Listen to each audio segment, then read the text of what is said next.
kailangan bang i-ano yun? I-adjust ganon? Hindi po eh. Hindi po. Natural lang. Talaga. Papalitan talaga. Palitan po talaga yan. Pero na lang kung nasa inyo pa rin naman po. Meron kasi yung mga times na ano eh, na matalbog lang siya pero hindi siya delikado. Meron talaga yung tulad nung sa FTG na ginawa namin noon, ganyan 60,000 din. Pero iba sa kanya talagang para siyang nakakabayo. Hindi naman na. Yun ang sitwasyon niya, para nakakabayo parati. Anti kayo.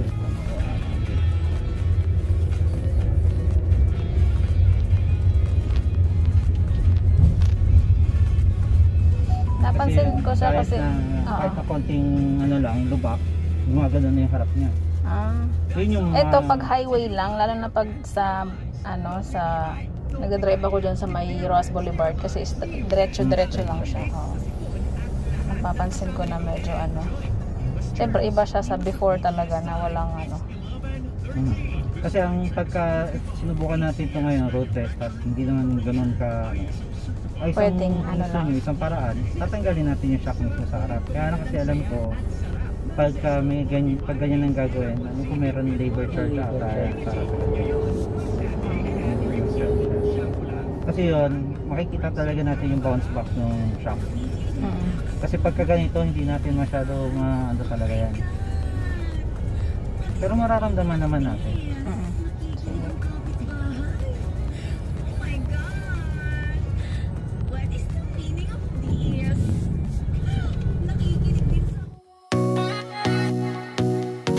So ayan guys, pinatignan namin sa Suzuki. So akala ko may big problem. So yun lang, wheel balancing lang daw. Kaya yan, ipapa-wheel balance namin.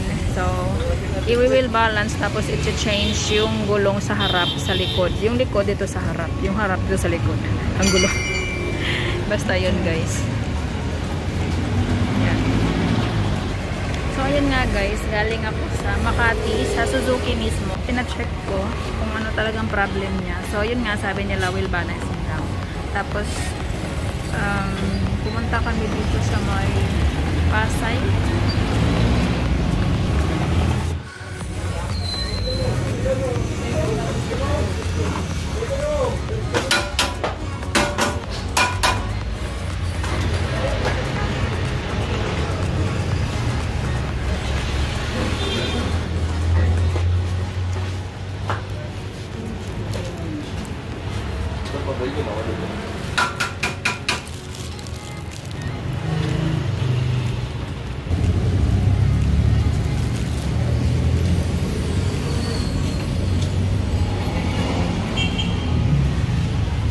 Dito ako sa Robinson ngayon.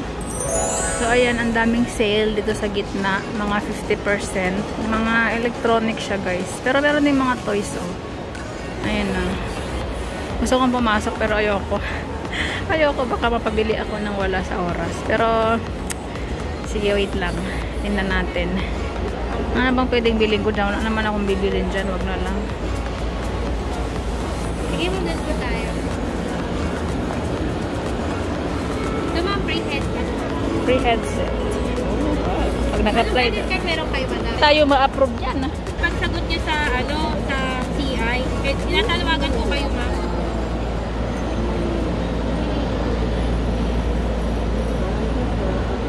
Ayun na nga guys, na-interview pa ako ng saglit. Kasi may free sila na headset, sayang naman. Mag-a-apply daw ng credit card Ayoko sana. Ayoko sana. Sabi ko, tinanong niya ako kung may credit card na ako. Sabi ko, wala. So, sabi niya may free. Ayun Oh my God! Ginawa ko na lang. Kaya, para magka-free tayo. Diba? Wala namang mawawala Sige.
may lobo. Dali.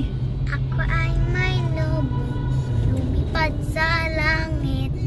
Hindi ko makita, pumatok na pala. Sayang ang pera ko, bumabili ng lobo. Sakain sana, bumusok pa ako.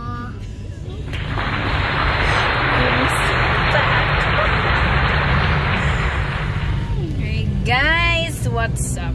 Charot, what's up?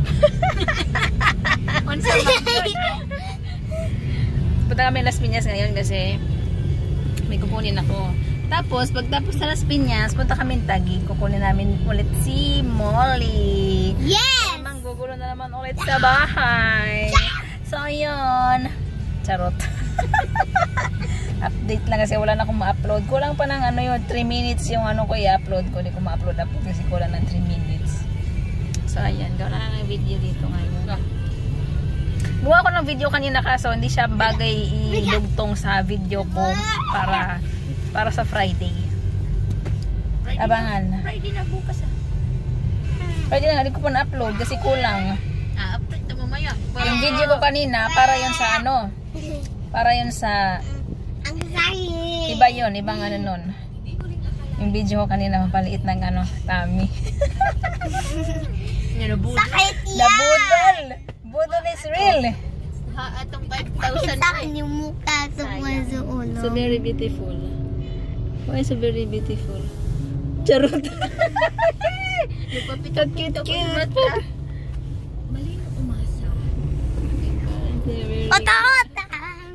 Sige kaon sa kuko. Sige kaon sa kuko. Mga kabulati ka talaga, Lia. Kabulan. Tingnan. So ayan, nandito kami. Nandito pa kami sa... Saan ba to? Sa sa Dunggalo. Ay, hindi. Sa ano? Paranaque. Dito sa Bungad. Tambo. Sa Tambo pala. Nandito kami sa Tambo. Ang traffic pa naman. Anong oras na guys? It's 4:37. Makakarating tayo dyan alas 5. Siguro mga 5:30. Tapos susunduin pa natin si Molly. Oh my God, nung oras na. Sakit! Talaga naman. Susunduin pa namin si Molly guys kasi yung mama niya sumasakit na daw yung ulo. Diba siya lang kasi naiiwan din kasi yung asawa niya pumapasok. So syempre pumapasok tapos diretso sa isang work. Kayod. Charot, kayod. Kaya si Madeline, si Meds lang naiiwan doon. Tapos sabi ni Meds, pag umiyak daw yung baby sa gabi, si Molly nagigising, umiiyak din. Kaya nahirapan siya. Walang mag-aalaga. Patulugin pa yung Tapos gusto pa magpakarga ni Molly. Papakarga pa. Tapos kung mayroon mabigat pa naman buyaga. Ay, so cute mo. Tikya. Kaya ayaw ko mag-picture tayong dalawa kasi ibang iba yung mukha mo eh.